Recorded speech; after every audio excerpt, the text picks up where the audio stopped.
समुंदर के बीच एक आइलैंड था। उस आइलैंड के लोगों का मुख्य व्यवसाय मछलियां पकड़ के उन्हें बेचना था। मछलियां पकड़ने के लिए मछुआरों को बड़ी दूर तक अपने जहाज लेके जाना पड़ता था, इसलिए उन्हें लौटते वक्त कभी कभी 2 दिन भी लग जाते थे और उन्होंने पकड़ी हुई मछलियां बासी हो जाती थी। ताज़ा मछलियों के मुकाबले इन बासी मछलियों का दाम घट जाता था और मछुआरों की मेहनत जाया हो जाती थी। मछुआरों ने इस बात पर बड़ा सोच विचार किया और उन्होंने एक तरकीब निकाली। वो अपने जहाज पर अब फ्रीजर ले जाने लगे।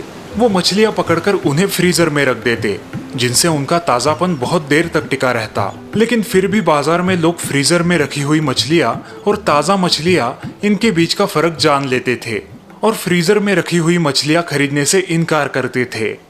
मछुआरों के सामने अब ये बड़ी समस्या आ चुकी थी। उन्हें समझ नहीं आ रहा था कि आखिर वो लोगों तक ताज़ा मछलियां कैसे पहुंचाए। बहुत सोच विचार के बाद उन्होंने और एक नई तरकीब ढूंढ निकाली। उन्होंने अपने जहाज पर अब बड़े बड़े फिश टैंक रख दिए। मछलियों को पकड़कर अब वे उन्हें सीधा फिश टैंक में डाल देते थे। फिश टैंक की वजह से मछलियां जिंदा रहती और इस वजह से उनका ताज़ापन भी बना रहता। इस तरकीब से अब मछलियां बाजार में बड़ी तेजी से बिकने लगी, लेकिन कुछ दिनों के बाद ही उन मछलियों की बिक्री में भी गिरावट आने लगी। मछुआरे अब उलझन में पड़ गए। उन्हें ये बात समझ नहीं आ रही थी कि इन मछलियों की बिक्री में आखिर इतनी गिरावट क्यों आ रही है। उन्होंने इस बारे में अपने कुछ बड़े ग्राहकों से बात करनी चाहिए। ग्राहकों से बात करते ही एक बड़ी ही अजीब बात उनके सामने आई। ग्राहकों का मानना था कि मछलियों को फिश टैंक में रखने से वो बड़ी ठंडी हो जाती है। मतलब ये कि उनकी जीने की आस कम हो जाती है। उनमें वो जोश और उत्साह नहीं होता जो समुंदर की जिंदा मछलियों में रहता है और इसी वजह से उनकी बिक्री अब कम होने लगी थी। ये बात सुनने में तो बड़ी अजीब लग रही थी, लेकिन बात में दम था। मछुआरों के सामने खड़ा हुआ ये सवाल किसी पहेली से कम न था। मछुआरे इस बात पर सोचकर हैरान हो चुके थे कि इस पहेली को कैसे सुलझाया जाए। किसी के भी पास इसका जवाब नहीं था। एक दिन ऐसे ही सभी मछुआरे समंदर में बड़ी दूर तक मछलियां पकड़ने गए थे। रोज की तरह मछलियां पकड़कर वो उन्हें फिश टैंक में डाल रहे थे। तभी किसी मछुआरे ने गलती से एक बड़े से फिश टैंक में शार्क मछली को छोड़ दिया। शार्क मछली के फिश टैंक में आते ही उस फिश टैंक की बाकी की मछलियां अपनी जान बचाकर इधर उधर भागने लगी और फिश टैंक में एक ही भगदड़ मच गई। शार्क मछली उन बाकी की छोटी मछलियों के पीछे पड़ गई और उन्हें निगलने लगी। बाकी के मछुआरे अब जोरों जोरों से चिल्लाने लगे, अरे ये क्या पागलपन है? इस टैंक में शार्क मछली को किसने छोड़ दिया? उसे बाहर निकालो उसे, वरना वो बाकी की मछलियों को खा जाएगी। अब सभी मछुआरे उस शार्क मछली को बाहर निकालने की कोशिश करने लगे, लेकिन तभी एक बुजुर्ग मछुआरे ने उन्हें ऐसा करने से रोका। रुको, जरा रुको, मेरी बात सुनो। अब सभी उस बूढ़े बाबा की तरफ उलझ कर देखने लगे। अरे बूढ़े बाबा, ऐसे तो ये शार्क इन मछलियों को निगलती जाएगी, इससे हमारा नुकसान होगा। और नहीं तो क्या? सही कहा। थोड़ा नुकसान तो होगा, लेकिन फायदा बहुत होगा। अरे इसमें क्या फायदा होगा? फायदा? वो कैसे? जरा देखो तो इन मछलियों को, अपनी जान बचाने के लिए कितनी भगदड़ मचा रही है।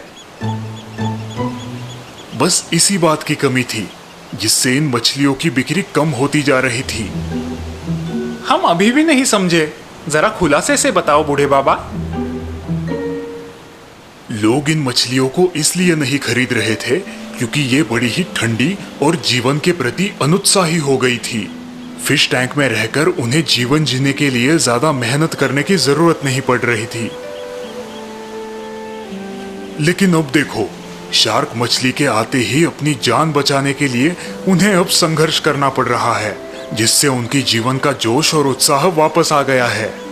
हाँ, ये बात जरूर है कि शार्क इसमें से कुछ मछलियों को निगल जाएगी, लेकिन जो मछलियां बचेंगी उनकी बिक्री बाजार में बड़ी तेजी से होगी, क्योंकि हमारे ग्राहकों को जो जोश और ताजापन इनमें चाहिए वो अब इन सभी मछलियों में बरकरार है।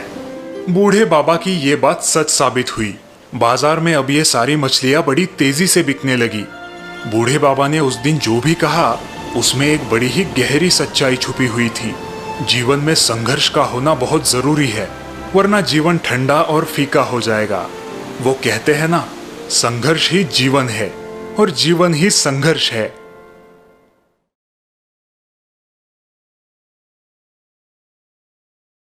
विलासपुर गांव में पिछले 3 साल से बारिश नहीं हुई है। गांव के किसान बेहाल हैं। हर साल की तरह इस साल भी बारिश का कोई लक्षण नहीं दिखाई दे रहा। हमें लगता है गांव छोड़ के शहर चले जाना चाहिए। कुछ ना कुछ काम धंधा मिल ही जाएगा। अरे भाई, अपना घर जमीन छोड़ के कोई पराई जगह जाता है क्या? तो आप ही बताइए, गुजारा कैसे करें? कुछ उगाएंगे नहीं तो परिवार को क्या खिलाएंगे? ये सारी चर्चा सुनने वाले गांव के बुजुर्ग सुखदेव एक सलाह देते हैं। मुझे लगता है वरुण राजा को प्रसन्न करने के लिए छोटी सी पूजा और हवन कर लेना चाहिए। हाँ, सुखदेव भैया ठीक कह रहे हैं। सभी लोग पूजा और हवन करने के लिए मान जाते हैं। ठीक है, 10 दिन बाद गांव में छोटी सी पूजा और हवन कर लेंगे। उसी रात सुखदेव का पोता शरद शहर से गांव आता है। शरद शहर में साइंस की पढ़ाई कर रहा है। सुखदेव उसे गांव का हाल बयां करता है।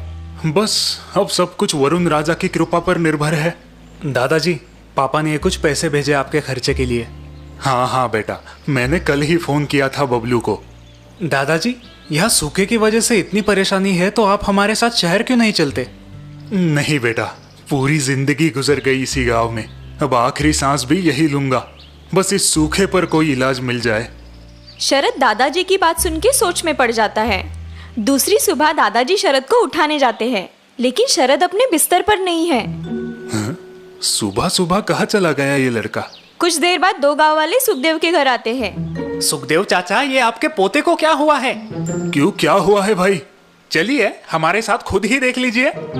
सुखदेव गांव वालों के साथ अपने खेत पर जाते हैं और वहाँ का दृश्य देखकर चौंक जाते हैं। शरद, ये क्या कर रहे हो बेटा? दादाजी, मैं पानी जमा करने के लिए यहाँ छोटा सा तालाब तैयार कर रहा हूँ। तालाब बना रहा है ये। ये क्या मजाक कर रहे हो भाई? पिछले 3 साल से यहाँ बारिश की एक बूंद भी नहीं टपकी है। ये शहर के लोग खुद को बहुत होशियार समझते हैं। बेटा, क्यों इतनी मेहनत कर रहे हो बेवजह? बारिश नहीं आई तो तुम्हारे सारे परिश्रम बेकार हो जाएंगे। सुखदेव और गांव वालों की बातें सुनकर शरद सिर्फ हल्के से मुस्कुराता है। दादाजी, हाथ पे हाथ धरे बैठने से कुछ नहीं होगा ना? कोशिश करने में क्या बुरा है? शरद की बात को गांव वाले हंसी मजाक में लेते हैं और वहाँ से चले जाते हैं। अगर तुम्हें विश्वास है कि कुछ ना कुछ अच्छा होगा तो मैं कल 2 लोग और तुम्हारी सहायता के लिए भेजता हूँ। हाँ दादाजी, वो बहुत अच्छा होगा। 5-6 दिन ऐसे ही निकल जाते हैं। शरद 2 मजदूरों की मदद से एक छोटा सा तालाब खोद लेता है। एक तरफ सुखदेव अपने पोते की मेहनत देख रहा है और दूसरी तरफ गांव वाले उस पर हंस रहे हैं। सुखदेव के पोते का दिमाग खराब हुआ है। वरुण देवता के साथ साथ उसके लिए भी पूजा करवाते हैं। गांव वालों की बातें सुन के सुखदेव को बुरा लगता है। उस रात अचानक बादल गरज उठते हैं। धुआंधार बारिश होने लगती है। गांव वाले खुश हो जाते हैं। दूसरे ही दिन गांव वाले नुक्कड़ पर जमा होते हैं। रात की बारिश की वजह से सारे खुश हैं। चलो, भगवान ने हमारी सुन ली। इस साल अच्छी फसल उगाएंगे। हाँ, लेकिन कल रात की बारिश की वजह से सिर्फ ऊपर ही जमीन गिली हुई है। नीचे की मिट्टी सूखी की सूखी है और अब फिर बारिश कब होगी पता नहीं। अब जुताई तो कर सकते हैं, लेकिन अगर फिर से बारिश नहीं हुई तो बुआई करना मुश्किल होगा। तभी सुखदेव और शरद वहां पहुंचते हैं। लेकिन हम हमारे खेत में दोनों कर सकते हैं। सब लोग आश्चर्य से शरद को देखते हैं। वो कैसे बेटा? चलिए हमारे साथ। सब लोग सुखदेव के खेत पहुंचते हैं और वहां पानी से भरा तालाब देख दंग रह जाते हैं। ओह, ये तो चमत्कार है।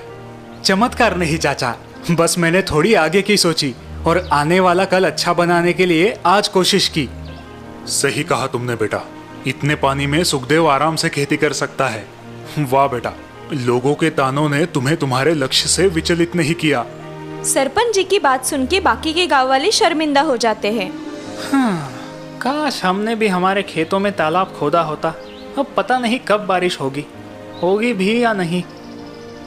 मेरे पोते ने आज हमें ये सीख दी है कि कल अच्छा बनाना है तो आज पे काम करो। खराब परिस्थिति के बारे में सिर्फ सोचते बैठने से कुछ हासिल नहीं होगा। वो तो एक ना एक दिन बदल ही जाएगी। और हाँ, हमें उस बदलाव का फायदा उठाने के लिए तैयार भी रहना जरूरी है। शाबाश बेटा, आज तुमने हम सबकी आंखें खोल दी।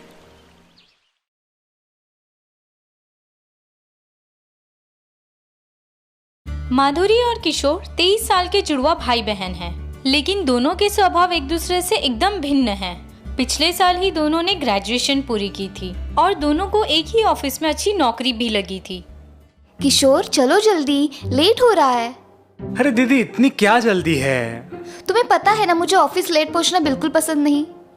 इट्स ओके दीदी, बस 5-10 मिनट इधर उधर चलता है, ये मुंबई है।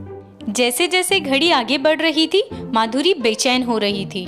आखिर वो अकेले ऑफिस के लिए निकल जाती है। कुछ देर बाद किशोर बाहर आता है। उफ, ये दीदी भी ना जरूरत से ज्यादा सिंसियर है। बस के बजाय उल्टा बाइक पर जल्दी ऑफिस पहुंच जाते हैं हम। माधुरी हमेशा की तरह ऑफिस सही वक्त पे पहुंच जाती है और अपने काम में लग जाती है। कुछ देर बाद ऑफिस के बॉस माधुरी के पास आते हैं। मिस माधुरी, किशोर कहाँ है? मेरी एक इम्पोर्टेंट बिजनेस मीटिंग शुरू होने वाली है और एक जरूरी डॉक्यूमेंट किशोर के पास है। जी सर, बस आता ही होगा। मुझे एचआर से रिपोर्ट मिली है, किशोर हमेशा लेट आता है। इतनी गैर जिम्मेदारी मैं बर्दाश्त नहीं कर सकता। सॉरी सर, आगे से ऐसा नहीं होगा। सारे स्टाफ के सामने बॉस की बातें सुन के माधुरी बहुत शर्मिंदा महसूस करती है। क्या करूँ इस लड़के का? 100 बार समझाया लेकिन कुछ असर ही नहीं हो रहा। लगभग 1 घंटे बाद पसीने से लथपथ किशोर भागता हुआ ऑफिस पहुंचता है और तभी बॉस वहां पहुंचते हैं। ओहो मिस्टर किशोर, आ गए आप ऑफिस। बड़ी मेहरबानी की, thank you very much. Please पधारिए। बॉस के ताने सुनकर किशोर को गुस्सा आता है। आज आप मुझे कुछ इम्पोर्टेंट डेटा देने वाले थे, शायद आप भूल गए हैं।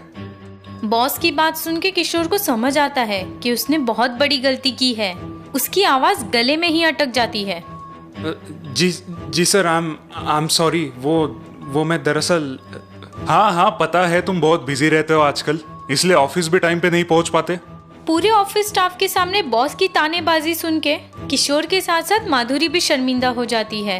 एनीवे, मिस्टर किशोर, आपकी लापरवाही की वजह से हमने एक बहुत बड़ा कॉन्ट्रैक्ट खो दिया है and now you are fired. Office के सारे लोग शॉक्ड हो जाते हैं और बॉस गुस्से से बाहर निकल जाते हैं। शाम को माधुरी ऑफिस से घर आती है। किशोर उदास बैठा है। किशोर, अब जो हुआ वो भूल जाओ और फिर से नई शुरुआत करो। लेकिन दीदी मेरी कोई गलती नहीं थी, मैं फाइल लेके ऑलमोस्ट पहुंच ही गया था। ऑलमोस्ट? अपनी गलती को सुधारो किशोर, उसे अनदेखा मत करो वरना एक दिन बहुत पछताओगे। माधुरी किशोर को समझाने की कोशिश करती है, लेकिन किशोर उसकी बात को समझ नहीं रहा। दीदी 5-10 मिनट लेट होने से कोई पहाड़ नहीं टूट पड़ता।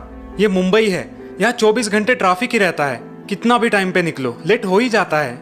किशोर को अपनी ही बात पे अड़ा देख माधुरी परेशान होती है। किशोर, हम दोनों एक ही जगह से ऑफिस के लिए निकलते थे और एक ही जगह पे जाते थे। मेरा तो एक भी लेट मार्क नहीं है। सब आपकी तरह नहीं होते, ओवर सिंसियर। और बाय द वे, गलती आपकी भी थी। किशोर का आरोप सुन के माधुरी चौंक जाती है। क्या मतलब? मेरी गलती? दरअसल आपके टाइम पे पहुंचने की आदत की वजह से मेरा लेट आना बॉस की नजर में आया और इसीलिए ये सब हुआ है। किशोर की बातें सुन के माधुरी दुखी होती है। मैं ढूंढ लूंगा नया जॉब, मुझे नहीं उस खड़ूस बॉस के साथ काम करना। किशोर अपने कमरे में चला जाता है। माधुरी सोने से पहले भगवान से प्रार्थना करती है। भगवान, इससे पहले कि बहुत देर हो जाए मेरे भाई को सद्बुद्धि देना। अगले दिन हमेशा की तरह माधुरी ऑफिस निकलती है और किशोर सोया है। किशोर, मैं ऑफिस निकल रही हूँ, खाना बना के रखा है, टाइम पे खा लेना। हाँ दीदी आप जाइए, नहीं तो वो खड़ूस आपको भी काम से निकाल देगा। माधुरी ऑफिस निकलती है। किशोर सोच में पड़ता है।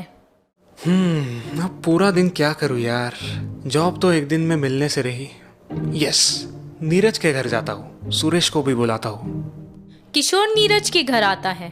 अपना सारा फ्रस्ट्रेशन दोस्तों के साथ शेयर करता है। सारे दोस्त मिलकर टाइम पास करते हैं। पार्टी में कोई डिस्टरबेंस ना हो इसीलिए सारे दोस्त अपने अपने मोबाइल साइलेंट करते हैं। ये लो, मैंने भी मोबाइल साइलेंट कर दिया।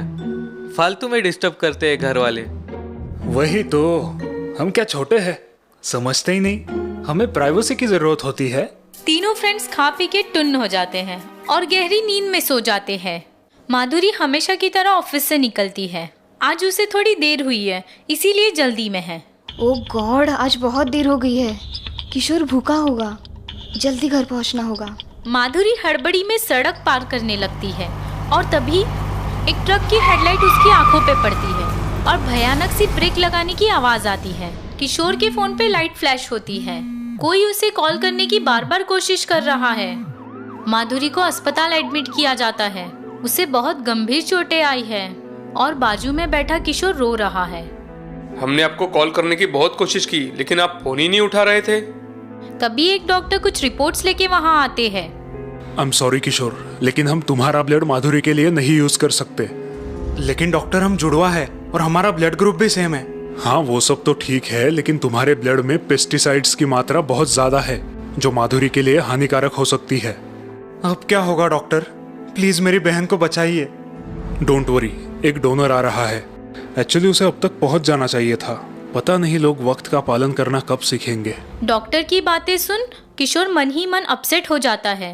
तभी एक लड़का वहाँ पहुँचता है। डॉक्टर, मैं डोनर हूँ। अरे लेट क्यों हो गए? इमरजेंसी है, बताया था ना।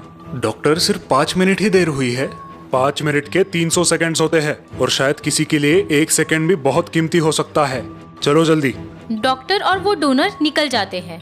किशोर सोच में पड़ता है। 5 मिनट इधर उधर चलता है, ये मेरी सोच कितनी गलत थी। मुझे माफ कर देना भगवान।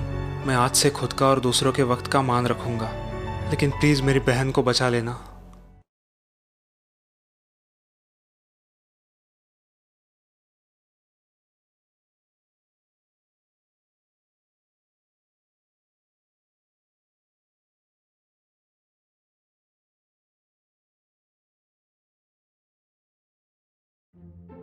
आकाश एक गुणी और आज्ञाकारी लड़का है, सिवाय एक बुरी आदत छोड़ के।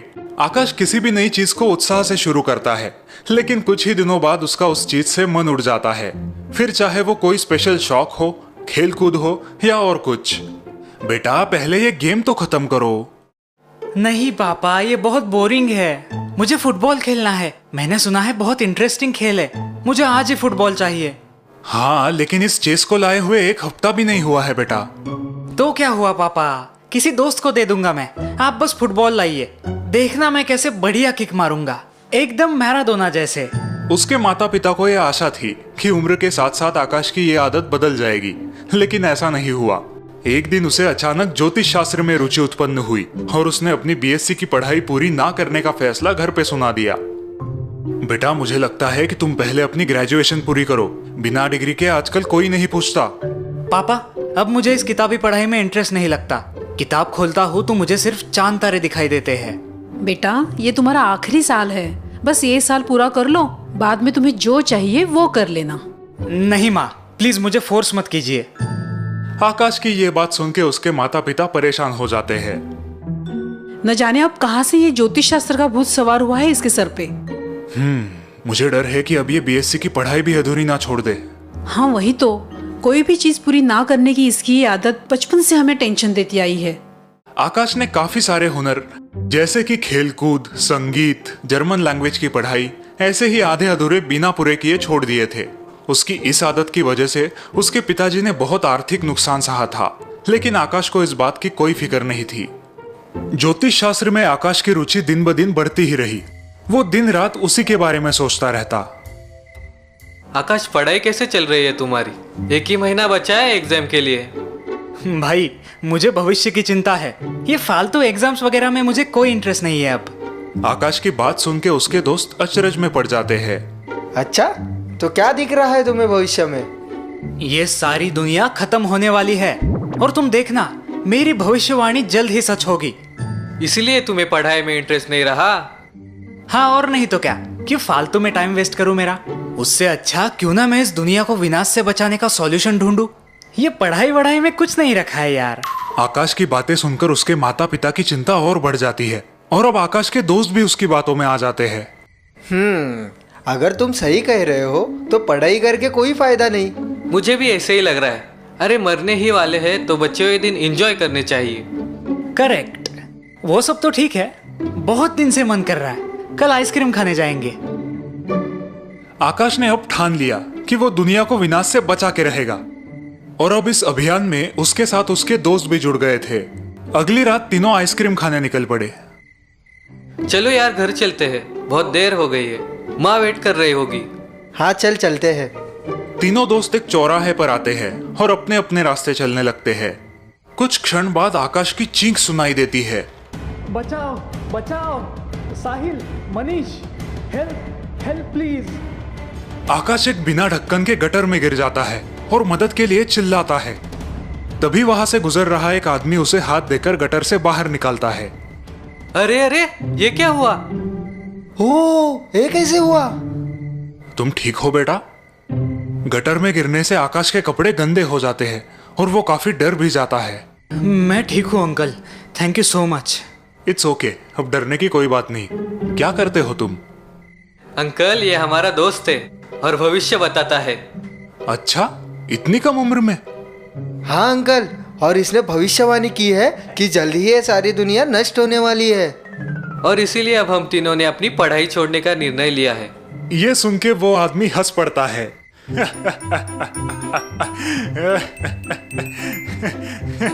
क्या हुआ अंकल, आप हंस क्यों रहे हो? ये बहुत सीरियस बात है। अरे बेटा, हंसू नहीं तो क्या करूं? जो लड़का अपना कुछ ही मिनट बाद वाला भविष्य नहीं जान पाता, खुद को गटर में गिरने से नहीं बचा पाता, वो इस सृष्टि को विनाश से बचाएगा, दुनिया का भविष्य बताएगा। जाओ जाके पढ़ाई करो। आदमी हंसते हुए निकल जाता है, लेकिन साहिल और मनीष सोच में पड़ जाते हैं। हाँ यार, ये बात तो हमारे दिमाग में आई ही नहीं। हाँ, और हम पढ़ाई छोड़ने की मूर्खता कर रहे थे। आकाश, तुम भी अब ये नादानी छोड़ दो और अपने एग्जाम की तैयारी करो। और इस प्रकार एक साधारण सी घटना के बाद आकाश की आंखें खुल जाती है। घर जाके वो अपनी पढ़ाई शुरू करता है और उसे फिर से पढ़ाई करते देख उसके माता पिता राहत की सांस लेते हैं। हाँ चलो, शायद भगवान ने हमारी सुन ली। हाँ, अब कितने दिनों के लिए सुनी है पता नहीं।